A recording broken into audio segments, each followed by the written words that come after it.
We are going on YouTube. Welcome back to Truth Over Tea. It's been a little bit, maybe a month, a little over a month since we've had our last debate on the channel. And I apologize, we haven't been doing as many live streams and or long format videos. We've been sticking to the shorts recently. A lot of our live activity, all good, man. I got two dogs here too. So, Quiet. so most of our activity, at least from live stream perspective, has been on TikTok. So make sure you guys check us out on TikTok as well. But again, thank you all for joining. I have my guest, Dwyer. Today we'll be doing a discussion between what will kind of explain reality better, between the atheistic view and the worldview in theism. I am going to be taking the side of theism. And then, of course, Josh will be taking the side of atheism. And we'll have a brief introductory format of about 5 minutes most for intro speeches. Mine's probably not going to be 5 minutes. And then we're going to get into estimated 40 minutes of conversation. After that, we'll have closing remarks. And then if any questions in the chat, we will happily answer those questions for either myself, Adam, or for Josh. And so before we get started to the opening statement, tell us a little bit about yourself and the channel that you do. Nothing is going to get better. So my channel, Nothing is Going to Get Better, is actually sort of like a charitable program that I run.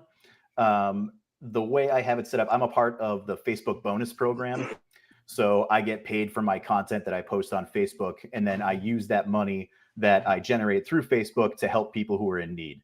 So Nothing is Going to Get Better, even though it sounds very nihilistic. It's taken from the Lorax, where, you know, unless someone like you cares a whole awful lot, nothing is going to get better. So I spend most of my time doing stuff either through Facebook or TikTok. And I'm just starting to get into podcasts now, where I'm trying to get in touch with people that have, you know, interesting perspectives on different questions, and to start talking about different social or political or, you know, religious issues, things like that. Okay, awesome. No, that's so I watched a couple of your videos. So just briefly, how did you get on that Facebook thing you were talking about, like the charitable program? The bonus program? Yeah. The bonus program is invite only, so they contact you about it, but you can still apply to get it. So the way it works is, I think that if you have like a certain amount, I was like getting a lot of followers pretty quickly. I have 20,000 followers on Facebook, and it happened sort of quickly. Yeah, okay. It happened within just a few months. And I think when they see that you're gaining like a lot of people, that they want to incentivize you to continue using their platform. Because right now they're like fighting with YouTube and TikTok and trying to make sure that they have, you know, video content and different people still using their platform. So they're trying to incentivize you to continue to make content there. So when I share content on my Facebook page, they pay me for the videos that I post, and they pay me for just the regular content. So if I post a thought or something like that, then they pay me for that. So the engagement, if there's a lot of people engaging with it, it pays more money. Wow. I've heard of something like that, but that's pretty cool. That's awesome. Yeah, it's great. 20,000 followers. Wow. Well, I can tell you the truth over tea. Facebook has nowhere near 20,000 followers. So hopefully we can get there one day. That's okay. If you keep creating good content, then people want to engage with it. And, you know, I find that right now, especially because a lot of my content is based around sort of like the economics situation that most young people are dealing with, people that are, you know, millennials or Zoomers that are going through tough times, you know, not being able to afford housing, not being able to afford, you know, most of the basics that the boomer generation has sort of taken for granted. And there's such a demand for that content. So it was, I think, relatively easy to get people to pay attention to it. Okay. Is Zoomer, is that what we call Generation Z now? Zoomers, Generation Z. I'm a millennial, but you'd think I would know that. Yeah, me too. That's the first time I've heard that. Well, anyways, in regard, so I'll go ahead and give my position briefly, and kind of the argument that I'll defend, or at least that I would first use to defend theism, and then I'll give it over to you.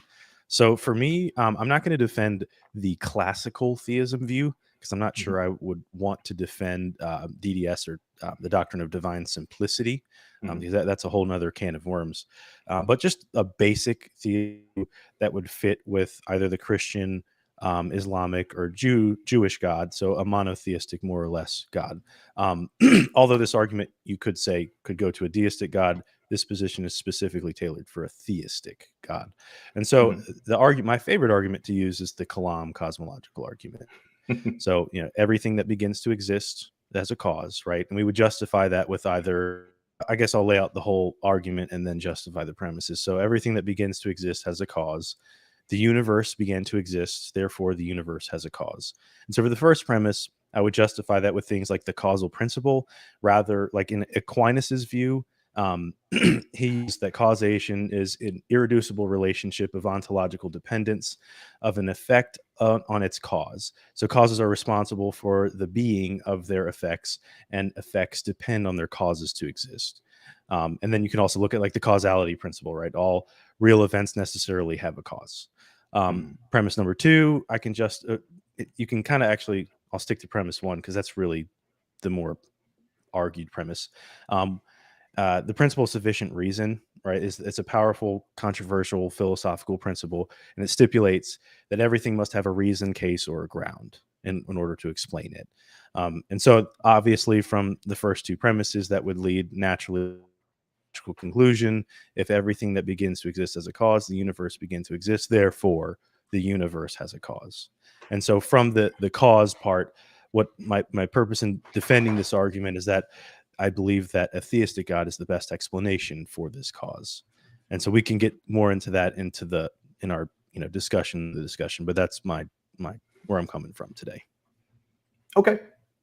So I wasn't sure which arguments you were going to use. I know that there's a lot of classics that are out there, the teleological argument or the moral argument, different ways that people go about it. And usually it's when we're talking about just the fact of like, does a God exist? They will talk about just the deistic version, where we don't have to say, well, technically I don't have to prove that the Christian God exists. I just have to prove that it's reasonable that a God exists. So I wasn't sure exactly, where you'd be coming from. So what I would just like to lay out is just a couple of simple things before we get into our discussion. Number one is that a supernatural answer has never been accepted as the appropriate way that something has occurred. So if we're talking about, hundreds of years ago when we were thinking that, storms were caused by gods or that disease was caused by gods, we never just settled on those answers and said, well, I guess God just did it. So, that's a supernatural response. We've always gone to try to understand how something is happening. So how does a thing work? How does a thing function? And then when we get to how the thing works, then there's no more reason for why, because we understand, oh, this is bacteria. Bacteria function this way. So therefore you became sick because of these circumstances. So that's the first thing that I want to get across, is that a supernatural answer has never been accepted. And that as time goes on, I would expect supernatural answers to be reduced because of things like the cosmological argument. I'm sure that over time, when we understand the universe better, that we'll have less grounds to be representing that on a deistic side. And then the second thing I would like to ask is just, why is this the best possible answer or the only possible answer? Because when we're talking about how the universe functions, how the universe came into being, why there's something rather than nothing, we have other answers outside of a God did it. So if we have other answers, then why is this answer the most probable? So that's just where I would like to lay it. Okay. And so if we'll move into the discussion part now. As far as, so the first thing that you had mentioned, saying that a God did it. So it's not like we're making a God of the gaps argument, because we would have to use something outside of that in order to justify the kalam.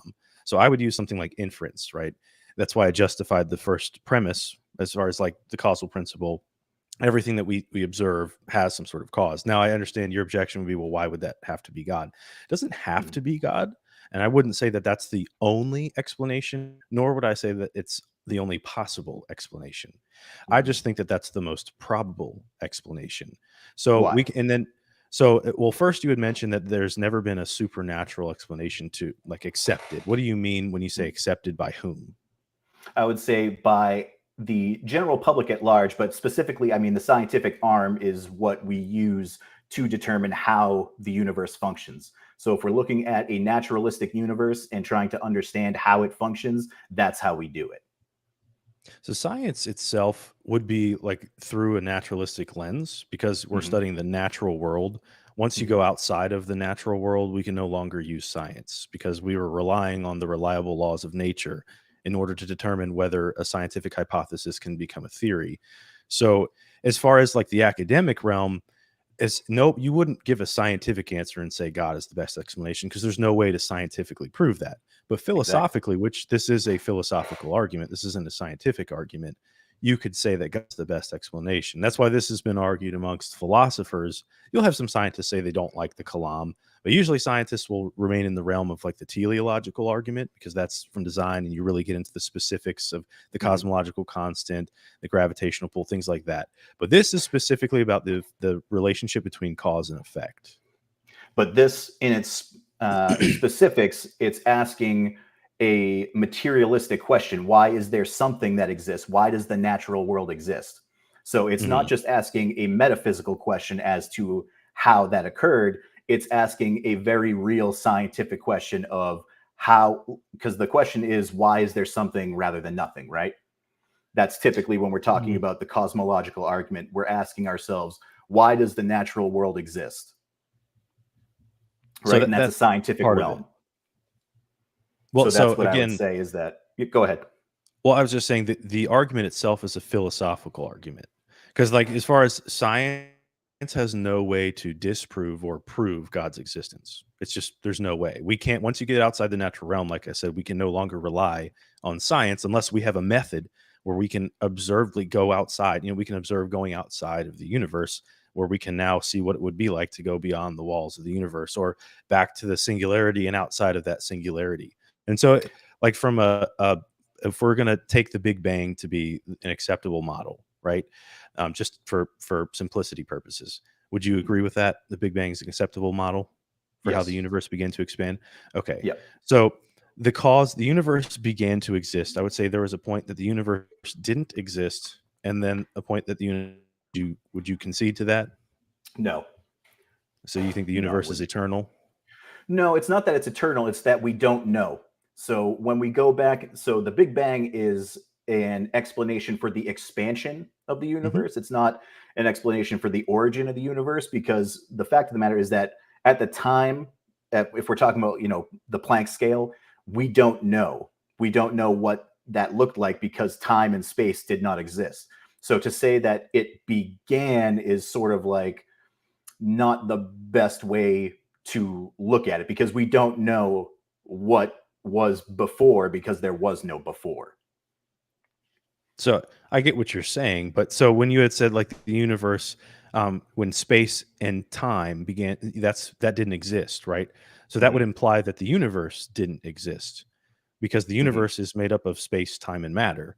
So if the Yes. universe didn't exist and then it did exist, wouldn't that imply that it came into existence from non-existence?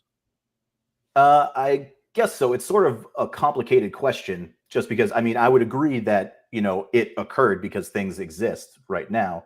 So obviously something had to have Hmm. occurred. I would just say that the way we talk about it has to be very specific, I guess.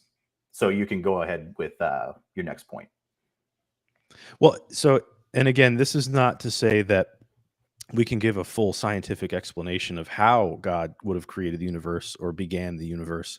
But what we can say is like if we're going to look for a cause, which obviously everything that we've observed has a cause. So we have no reason to believe that there isn't a cause. All of the evidence would point to there being a cause. Is it possible? Maybe. I don't see any evidence to support that. But for now, we can assume the most probable explanation is that there was a cause. And so, if we look at what could be a cause, what's a plausible explanation for a cause of space, time, and matter? To me, it would have to be something that can exist without space, time, and matter. So, something that could be spaceless, so immaterial, or live without space, immaterial by default if you're spaceless, and then timeless, at least at that point. Something that can exist in that realm. But do you see how that's sort of a meaningless description? Because when you're saying that something is doesn't have space, doesn't have time, doesn't have matter, what exactly is that? Well, Like, we what have is that thing? What is that substance? What, like, how would I describe that? so Like, it these would are be like just if I was saying it's a car, but it doesn't have wheels, it doesn't have a body, and it doesn't have a driver. Like, what am I even describing? You're just sort of like saying words to get outside of the issue. well, not exactly, because we know what a car is and we can physically describe a car. We have observable evidence of a car. God is not this physical being that exists within our realm of vision. Like we know exactly what God is by adding these attributes. We're just making it more confusing. Without even saying God, these attributes are required to be a part of that cause because Why? these attributes because there was no space, time, and matter. How can you exist if you are made of matter? Then you need space to exist within. If there was no matter, how can you be made of matter? And if there was no at But least physical time, how can you exist without having that physical time if you are a temporal creature what I would say is that, first of all, I wouldn't assume that a creature has anything to do with it. And or being, I should say. I would also say a being doesn't necessarily have anything to do with it. There's no reason to assume that a being is responsible for it. And then lastly, I would just say that again, we're talking about it in a sense of saying like, oh God, I'm sorry, my computer You're good. keeps blinking out on me and just shutting down randomly. Um, Sorry, I sort of forgot my train of thought. No, you were saying like there's no reason to think that a being is responsible.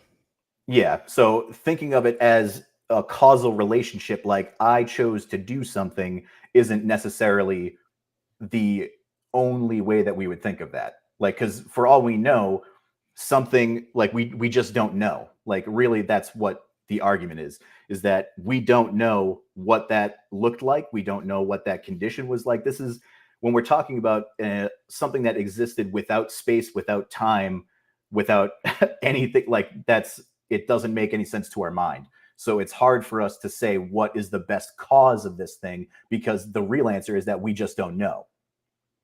So when you say we don't know, you're saying that we're not certain. Are you Yes. saying we have absolutely no idea? We can't even try to posture a No, possible explanation. no, I'm not saying that we can't posture a possible explanation. I'm just saying that there's no way for us to know at this time what is how exactly that occurred. Okay. So I wouldn't equate knowledge to certainty.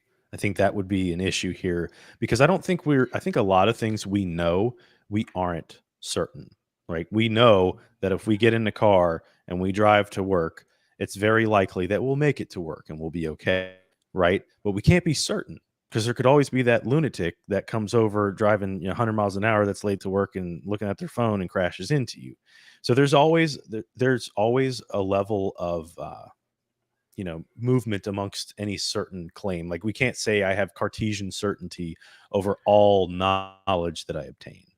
But I would say that based on the analogy that you're giving, is that you're hedging your bet that a psycho will come and attack you. This random thing will have been, will occur essentially.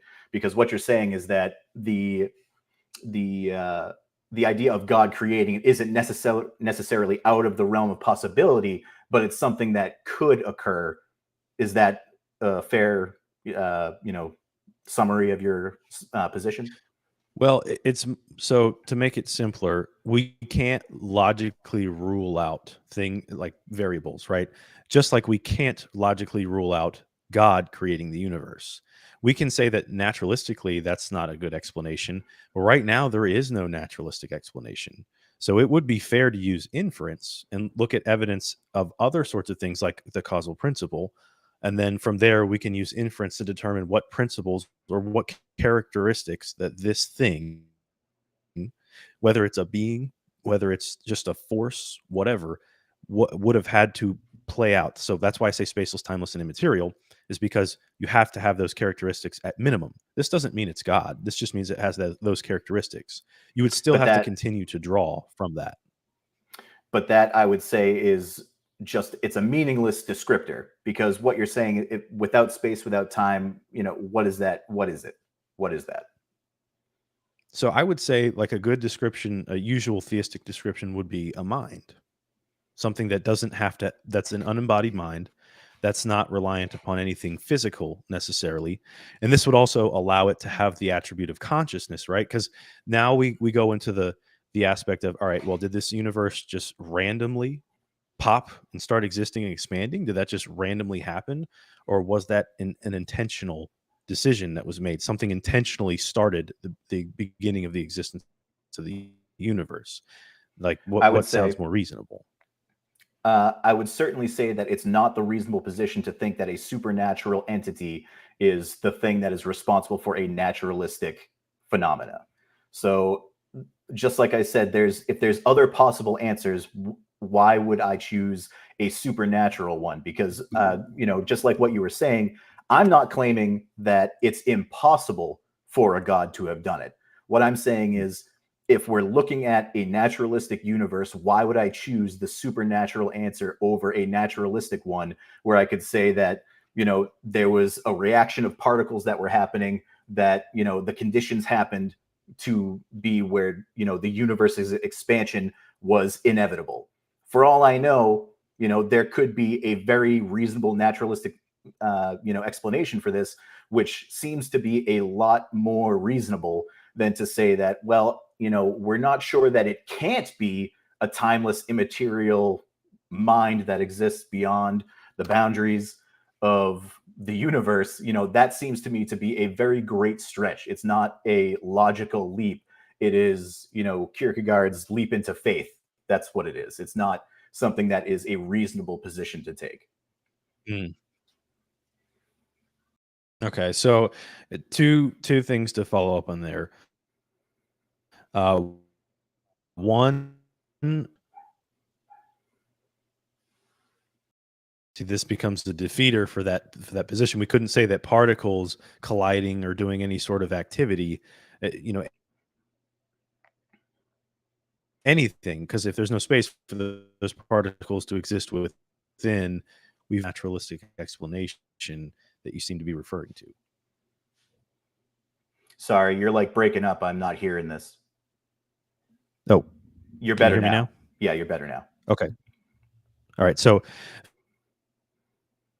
first, I was going to ask the as far as like you said, like some sort of particle reaction, right? How Mhm. can these particles exist if there's no space to exist within? Well, Can you hear the me? the particles as we understand them, yeah, I can hear you. The Okay. particles as we understand them are subatomic. They're, the smallest that something can become, and they can exist and not exist simultaneously. And the fact of the matter is that we just don't understand quantum mechanics well enough to be able to say what those particles were doing or what their activity looked like before the, Planck plus one or whatever it's called, when it was instantaneous, when the Big Bang first occurred. This is something that sorry, I'm losing my train of thought again. Go ahead. No, you're fine. So if we're going to go down like the subatomic, the quarks, right? That would be the Hmm. smallest particles that we don't think we can go any smaller than that. Yep. Quarks, Leptons. electrons, protons, and down to quark. Um, so if the quarks still need a, as far as like not knowing when you see like electrons go in and out of vision, or Hmm. in and out of what we can say existence, we can't really prove that. There's no way to prove that they actually go in and out of existence uncaused. Because there's no way we can't prove, hey, this went to China and came back here, right? It could have went anywhere and come back, just moving very fast. It could be moving at the speed of light, whatever the case may be. We don't have evidence to show that they're actually going out of existence. This is just some sort of hypothesis that I've heard. Now, as far as the quarks, they're still matter. So matter requires space to exist within. So we still have the same issue we haven't been able to escape from. How can this quark exist with no space to exist within?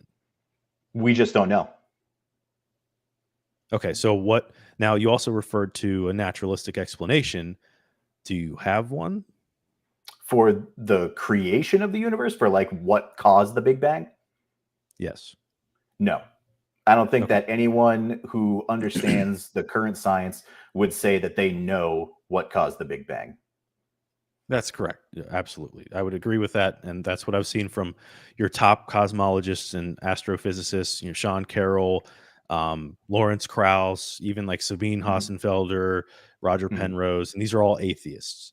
Now, in regards to, so with that being said, we have good reason to believe that we can go farther than simple naturalistic explanations. Like, there are other explanations that you could look at that God would be the better explanation for, from like a probability standpoint, with the very specifics, not to go too much into like fine tuning, the specifics of the gravitational rate on the expansion, right? Stephen Hawking writes in the book that I have behind me here, The Grand Design, that if gravity were 10 to the 60th power off and at the expansion rate, then the universe would have imploded on itself. That seems pretty precise. And so there's a lot of very precise maneuvers that took at this expansion / creation of the universe. So the creation then into expansion. There seems to be, like, to say that we don't know from a naturalistic perspective is being intellectually honest, but to say that you can't infer that it's possible that a spaceless, timeless, immaterial, conscious, intelligent, powerful being did it, I would just say, how do we know that that's not the case? Well, the first thing I'd say is that, just like we've been saying something is spaceless, timeless, and immaterial is irrational. It doesn't have any descriptor. When we say things are powerful enough to create a universe, what does that mean? That it has the power. So if we're saying it has the ability to create a universe, then the next question would be how. And if we ask ourselves, how did they create the universe? Then we get into a naturalistic explanation, right? Because however they created the universe will have a natural, explanation for it. And then that will make the why of, why this spaceless, timeless, immaterial thing even needs to exist. It will become an obsolete part of the theory. Once we understand how it functions, then there's no more reason for why. And the first thing I'd say when we're talking about the teleological argument is that there's a couple of things. So let me move my little cards here. So fine tuning is trying to say that the universe exists in such a way so that it assumes that it's existing this way for us. But that's not the way that we need to look at it. We don't have to have that kind of perspective on it. We can say that this, for all we know, the universe can only exist this way. If the universe can only exist this way, then it wasn't created with us in mind. It was just, this is created and we happen to be the things that live in this universe. The next thing I'd say is that it could be the complete opposite of that. It could be that we're in a multiverse and there's an infinite number of universes and we happen to exist in this one with these parameters. There could be an infinite number of universes that don't have any life at all. One of the things that I'd say that's a good comparison is that when we look at, if you're looking at a sidewalk, right, and you happen to see that there's a dandelion growing out of it, right? Do you look at the sidewalk and say, well, that sidewalk must have been created so that way this dandelion can grow in it? Or do you say that the conditions happen to exist that this dandelion can grow in this sidewalk, and this sidewalk has a completely different purpose irrespective of the dandelion?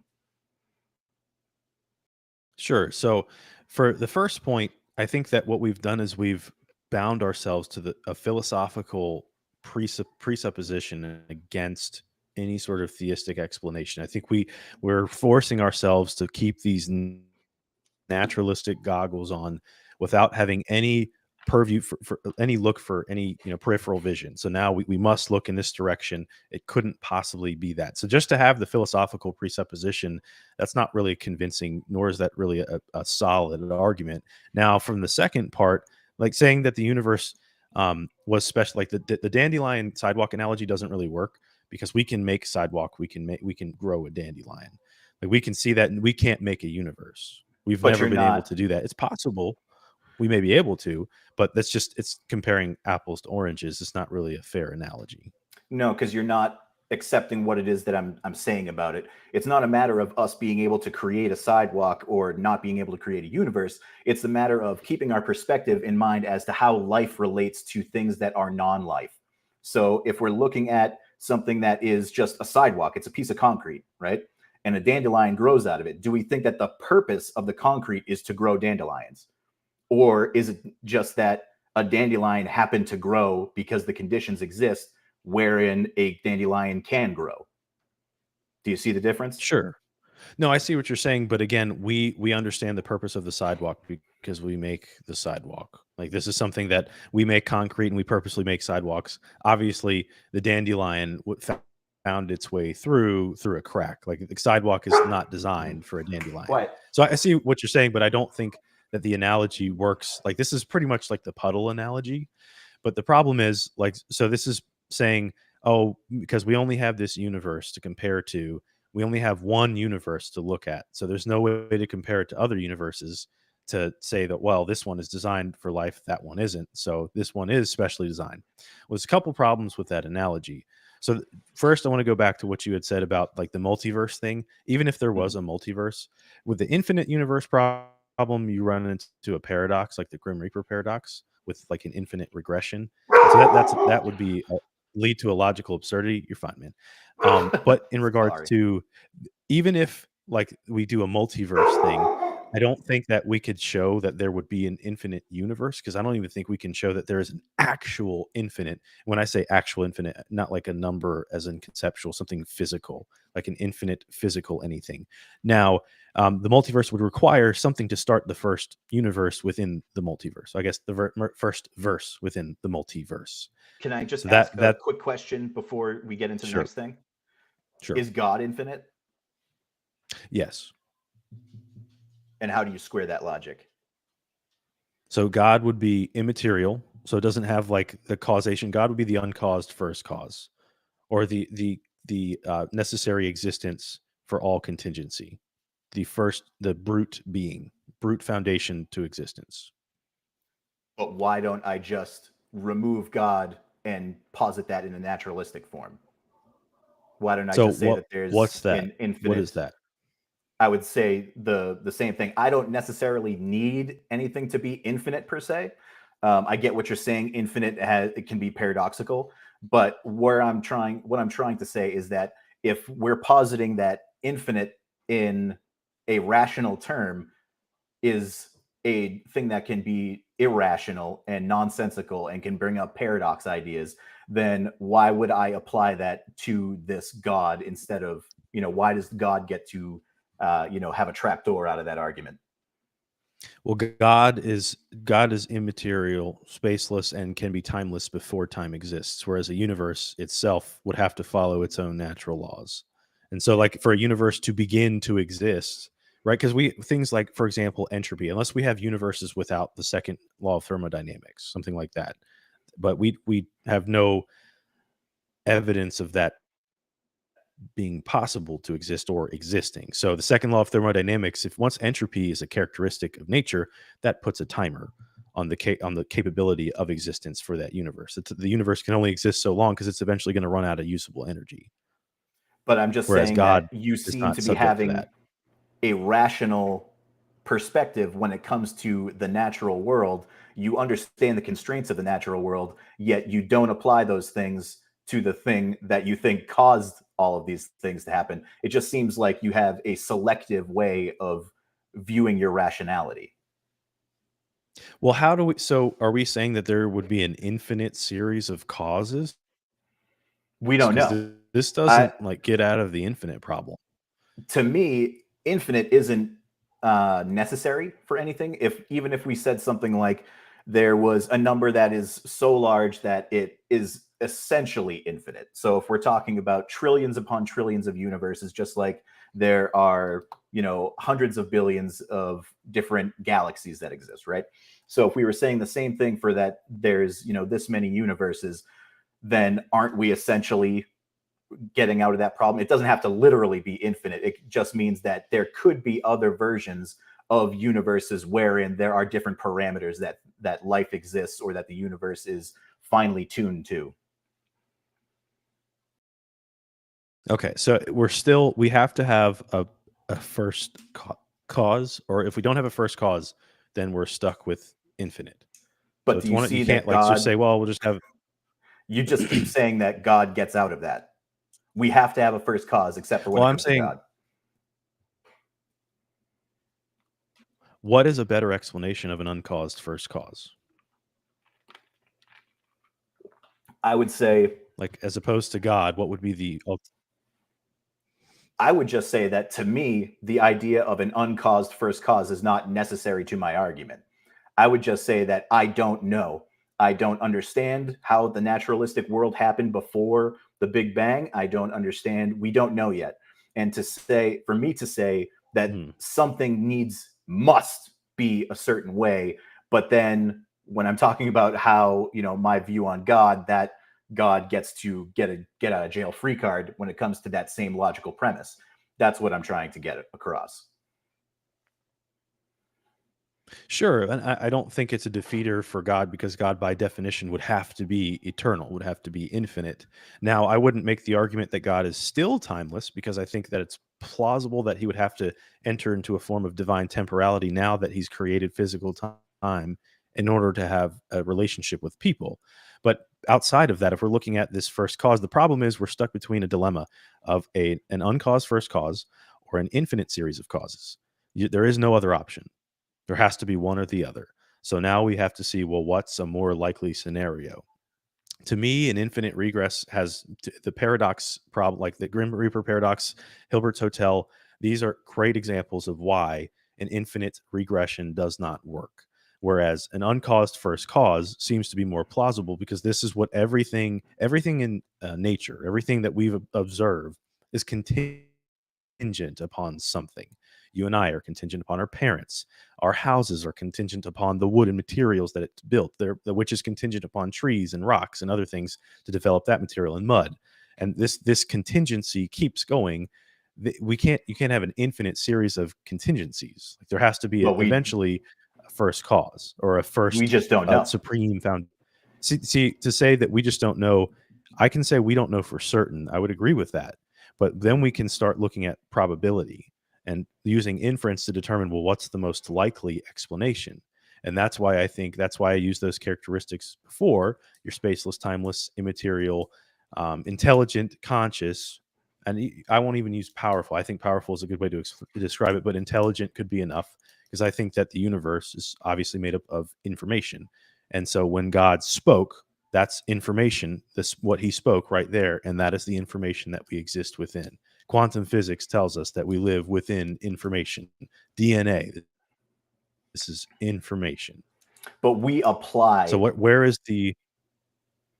We ascribe information to those things. So, like DNA, for example, is often sort of conflated with being information, but what it is really is it's a physical thing. DNA is a literal physical object, and we are ascribing information to it. So by looking at how the molecules form, and we say that, we're going to name these ACGT, so that way we can better understand how they're paired and we can actually map the DNA. That's what's happening. We're learning how to map that DNA based off of how we're ascribing information to it. But that doesn't mean that DNA itself is literally information. It's not technically information. It's a literal physical thing. So go ahead. So I was just going to say, like, if we look up the definition of information, right? Like, what is conveyed or represented by a particular arrangement or sequence of things. I would say that directly fits what DNA is, along with everything that we've observed is made up of some sort of information. It's some sort of arrangement of things. Some things may be a simple form of information. Some may be more complex. Like DNA is in a specific code. Your genetic code is very specific to you as an individual. I just think that that is definitely. Go ahead. Sorry, I don't mean to interrupt you. You're fine. Go ahead. I would just say that if we're boiling down the concept of information as just being an ordering of things, then we've sort of made it so that, of course, information is everything. But I feel like when we're talking about information, we're talking about something that is ordered by a mind or something that you're like, if I'm talking about coding on a computer, that's different than saying the genetic code, because the genetic code, like I said, is a physical thing. It's not just the idea of the inference of information. It is a literal physical object that is literally being split and reattached to other DNA when you're like procreating. when we're talking about DNA, I would just say that if we're going to boil down information into just saying that, well, it's any ordering of information. Yeah, I just think that that's like you're sort of making it so that way everything looks like information. Well, so when you use the analogy of the computer, it's funny when you say that because like even Bill Gates would say, and Mr. Microsoft would say that he says that information DNA is like the most complex code, more complex than any computer code we've ever seen. But the computer code that's inputted into a computer, are you saying that that code is immaterial? Yes. Well, it's I don't know. I guess that would be hard to describe because it's not a physical thing. It's something that is being uh God, how would you even describe it? I don't know. I don't know how I describe it. I would just say that it's So not the same thing. Go ahead. I might need help from you. I would say that the code, no, you're fine. I'm just saying the code that we're describing on a computer is contingent upon a physical something, whether it's a computer chip or some form of storage, like the cloud, right? They say it's the cloud because you don't have this hard drive that's near you, but the cloud is dependent on these Just a gigantic different hard drive. servers, right? Upon right, a physical Mhm. thing. And so it's the same with code. We haven't made this immaterial code. It is in fact contingent upon a physical thing, just like DNA. Mhm. So it's different from the perspective of obviously computer code and DNA are a different thing. They're Mhm. not the same. One is organic flesh, one is not. Mhm. But they are in fact both physical and they both consist of a code. But let's get back to the initial part because we still haven't we've said I don't know. And I Mhm. think that we need to narrow down what is a better explanation between the uncaused first cause or an infinite series of causes. Mhm. We have to make a decision. So, like, if you're gonna pick which side of the fence you're gonna lean on, what side would you take? I don't think that it's a matter of one thing or another. I think that the reality is that there could be a multitude of different options, and we just don't know. Just like I said, So you the don't if think there it's a was, true dilemma? I'm sorry, You go think it's a ahead. false dichotomy? You think it's a false Yes, dichotomy? You think there are other options? So yes. what are those other options? And just Uh, one. well, like I said, we if we're talking about what caused the universe, we don't No, no, know. no, no, no, no. I'm asking between the dichotomy or the dilemma of either an uncaused first cause or an infinite series of causes. Which explanation is better? Honestly, Not they're both nonsensical. They both to me break down in different ways. Like if I said that there was an infinite regress, then I'm getting into paradoxical territory. And then if I said that there was an uncaused first cause, that's also paradoxical because what does that even mean? what would be a paradox about? Like, what's paradoxical about an uncaused first cause? Can you give me like a paradox example? Sure. If I were to say that it's sort of like the opposite problem as the infinite regress problem. It's just saying that, well, this existed and it always existed. And then you say, well, if we're talking about causal links, then how can something be outside of that? Like, how can something not have a cause? Like, how does that work? Okay. What So, does that well, like literally mean? that's not necessarily sure. That's not necessarily a paradox. A paradox would have like an analogy example, like Hilbert's Hotel or the Grim Reaper paradox when it comes to infinite regresses. Like an example of an uncaused first cause, there would only be one, and that would have to be whatever the universe is contingent upon. And so I would say it rather than looking at an infinite series of causes, the only way you could get away with not having a cause for your existence is if you always existed. Because, like in the Kalam, it's everything that begins to exist has a cause, right? God never began to exist. He has always existed. In fact, funny enough, in the Old Testament, well, actually throughout the whole Bible, but the Old Testament, they refer to God as Yahweh, right? That's one of his names. And Yahweh means I am. That's what's so impactful about the name of God, Yahweh. It's just I am existence. And even Christ claims that in John 8. But aside from that, specifically, it seems to me that it would make more sense rather than having an infinite series of causes over and over again that have no first cause. It makes more sense that all of contingent reality stops at the uncaused first cause, some sort of brute But what you're saying is explanation. that you're unsatisfied with any other answer, and that you would prefer an answer that makes it easier for us to understand. But that doesn't mean that that is the most likely answer, or even a reasonable answer. If I'm talking about something that doesn't have a cause, what does that mean? Like, rationally explain, what does not having a cause mean?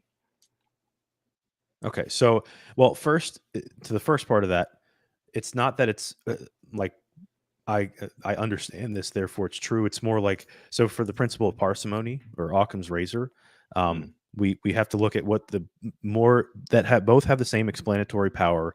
What's the simpler explanation that's most likely the right one? It would seem to me that since we can't have uh, an infinite regress, like if we look at the Grim Reaper paradox, right? Are you familiar with this paradox? No. Okay, so there's a guy named Fred, right? Fred is going to be, he's introduced to a Grim Reaper that's going to cut him down. Fred is alive at midnight. A Grim Reaper is going to cut him down if he's still alive at 1 a.m. Another Grim Reaper appears. That Grim Reaper is going to cut Fred down if he's alive at 12:30 a.m. Then another Grim Reaper appears. Same thing happens for 12:15 a.m. And then another one appears for 12:07 and 30 seconds. And this goes on infinitely. Mhm. What Grim Reaper kills Fred? Exactly. I get that paradox. Okay. Right? So, do we have, it's a logical absurdity. So, can we Mhm. say the same? Do we have a way to explain how it's a logical absurdity that there is a possibility of an uncaused first cause? I would say that the problem that you're having is that there's no way for you to describe the uncaused first cause. And that's one of the things that lets me know that it's unlikely, is that there's no way to describe what it is, how it functions, where it exists. There's no way for us to determine anything about this thing other than the fact that it has to exist in order for our rationality to be able to say that there's a cause beyond what we don't understand. So I think that there are many ways to explain this. That's why philosophers have come up with all sorts of different arguments, like the ontological argument or Leibniz's cosmological argument. And then there's the argument from limits from Josh Rasmussen. So there are ways, basically, like Josh Rasmussen's argument. I can't remember it off the top of my head. I'm trying to find it here. But a shortened version of it is like, um, there are things, these things have limits.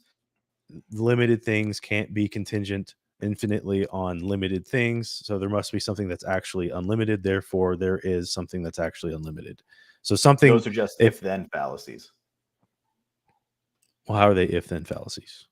because it's just saying, if I take this idea, then this must be true. And then if this is true, then that must be true. And it's not allowing the inference of any other information.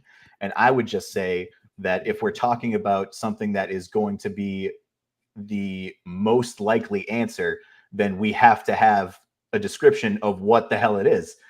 Because if we don't know, if we can't describe what having an uncaused cause means, what does that mean? Where does it live? How does it function? What is power? What is, what is this thing? Then there's no way that I would accept that as the most rational answer, because it's irrational. So that's why I was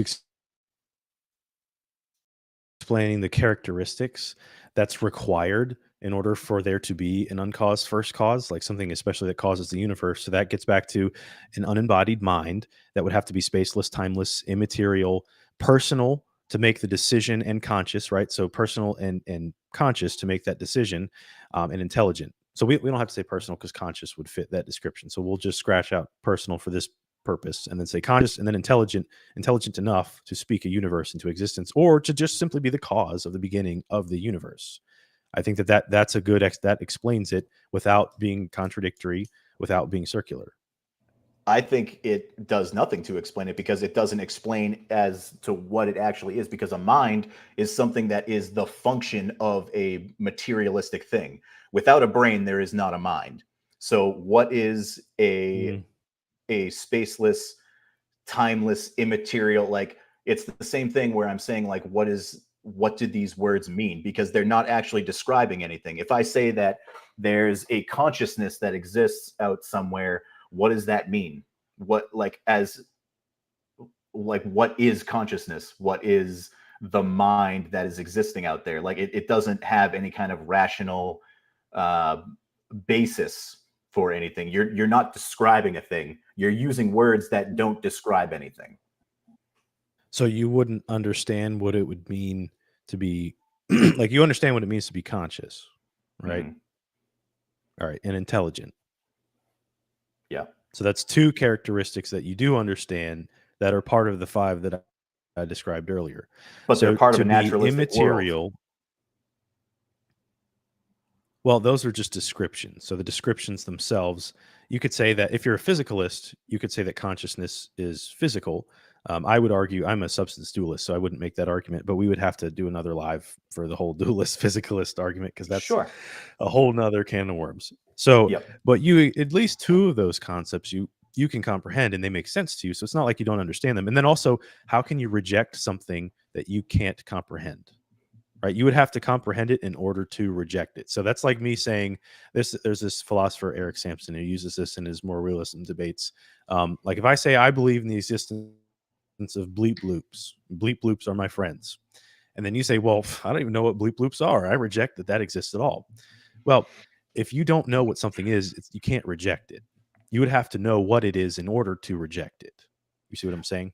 But you're not presenting me with what it is. You're just using words that vaguely describe aspects of a materialistic thing.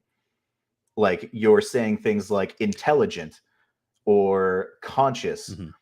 If I have consciousness, that's an aspect of the material world. If material doesn't exist, then consciousness doesn't Mm-hmm. exist. What is it that We're we can presupposing say? physicalism with that, though. So we can presuppose. I could also presuppose other aspects of theism or of a theistic view that would combat that. So, like, I could say that no, consciousness does not need a physical attachment because otherwise there would be nobody who could say things like I've had a near-death experience or astral projection or anything like that. And we have thousands of documented cases of astral projection and near-death experiences where we've had like solidified examples of people saying they've left their bodies, they're watching their body on an operating table, right? And they see something in the room that the doctor can verify. Like these, you could say that that person was just, hallucinating or something like that. It's Yep. possible, but unless you've analyzed every single situation and you've investigated it fully and you can prove that they were hallucinating or something, it would be unfair to just assume that physical, because there's some problems if we're going to assume physicalism too, like the problem of determinism, the problem of the combination issue with gaining consciousness to begin with. But again, What's the these are problem? issues that we would need. What's the problem with Again, determinism? well, these are it. So if we're going to debate determinism, then we would have to defend our positions. I stand to the libertarian free will position, but we would just need more time. We're Yeah. already Okay. We almost could at do that another that limit. time. So I'm a determinist, okay, so we can discuss okay. that on another time. I'm totally happy to do that. But one of the things that I want to Hmm. talk to you about is just that it seems like Cool. you're leaning on weaker and weaker evidence. Because if we're talking about things like astral projection and near-death experiences, these are things that are easily, very, very easily falsifiable. And they're things that they've done tests before where they've left a clock on top of a filing cabinet inside the OR, and then they ask the person who is going into surgery if they know what number it is up there, and that has never worked. It's something that is, if we're talking about what the possibility could be, if we're starting to talk about astral projection and near-death experiences, I feel like we're like really leaning into some weak evidence. Well, I'm just saying you can't say that it's not possible or it's not true. You can say you don't think it is, but again, you would have to. There have been many investigated instances of it. Like there's somebody named Craig Keener. He's done a lot of good work on this. It would be you can't just presuppose that doesn't work. I'm not presupposing. I'm basing it everything off is of the physical. evidence. We would have to. So, what evidence is there that everything is physical and there's no immaterial? There is no evidence to the contrary. Okay, so I would say that when we I'm not talk about saying, hold on a second, just to clarify my position, because I know that can be a logical okay, fallacy. What I'm saying is that I'm not saying that it's mhm. impossible for these things to occur. What I'm saying is that there is no evidence that they do occur, because that's a positive claim. If we're saying that near-death experiences and, you know, spirits hovering above bodies, stuff like that, that is a positive claim. And the people who are claiming that need to be able to explain how that occurs, not me.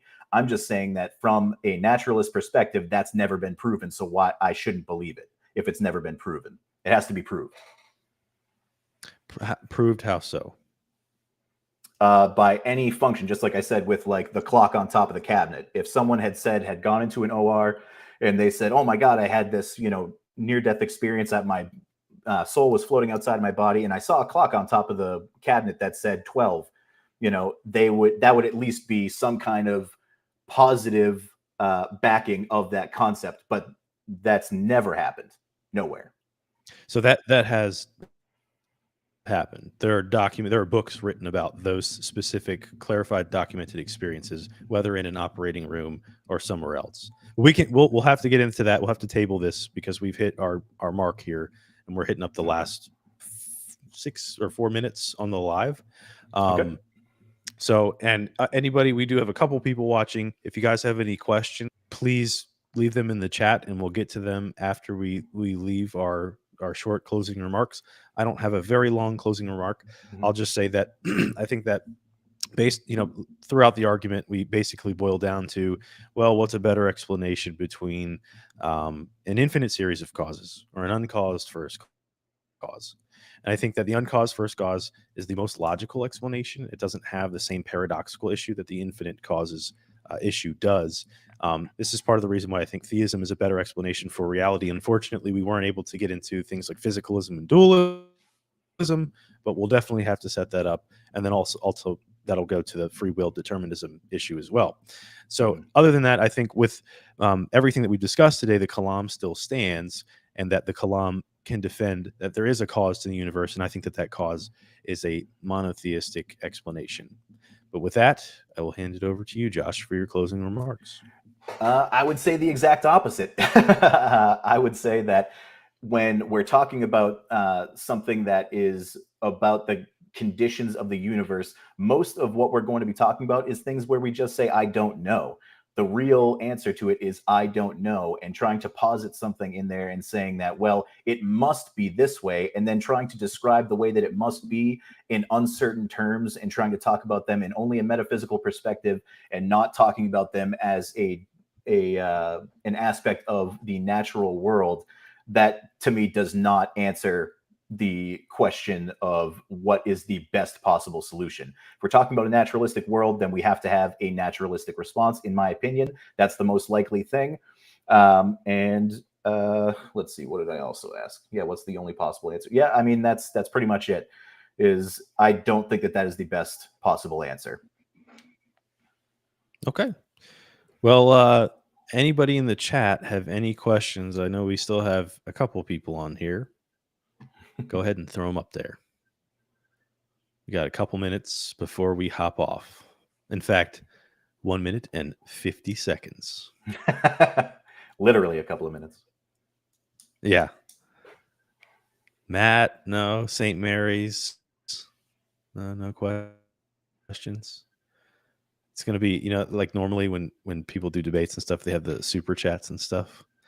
I'm not cool enough for that yet. Just looking for normal chat. Can you see the chat? No, I can't.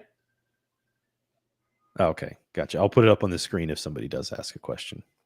Yep. But we'll have to, so we can come back at another time and do the discussion either of physicalism. It'll probably have to set aside more time next time, because it's just, if we're going to do a physicalism and a free will determinism debate, there's a lot to go through there. Sure. This, we literally stuck on the first cause. At least I tried to, because it takes at least this much time to have a preliminary discussion. That's just how it is. So I would definitely be down with that. I'll check my schedule and I'll send some out to you, man. And this is so on our channel, we're happy to bring on those who don't, atheists or agnostics, other religious folk, just to have these kinds of discussions. That's ultimately, it's why the channel is called Truth Over Tea. We like to discuss truth or try to find truth. Well, drinking tea, at least on my side. But water for me. Okay, true. Well, I don't think we're getting any questions in here. So thank you guys for tuning into the debate. I appreciate your time. I thank you again, Josh, for joining and having this discussion here with me. I hope we can bring you back to have that physicalism, dualism talk along with determinism and free will. That'll be fun. Absolutely. But yeah, thanks again. And until next time, we'll see you guys back on Truth Over Tea. Have a wonderful evening.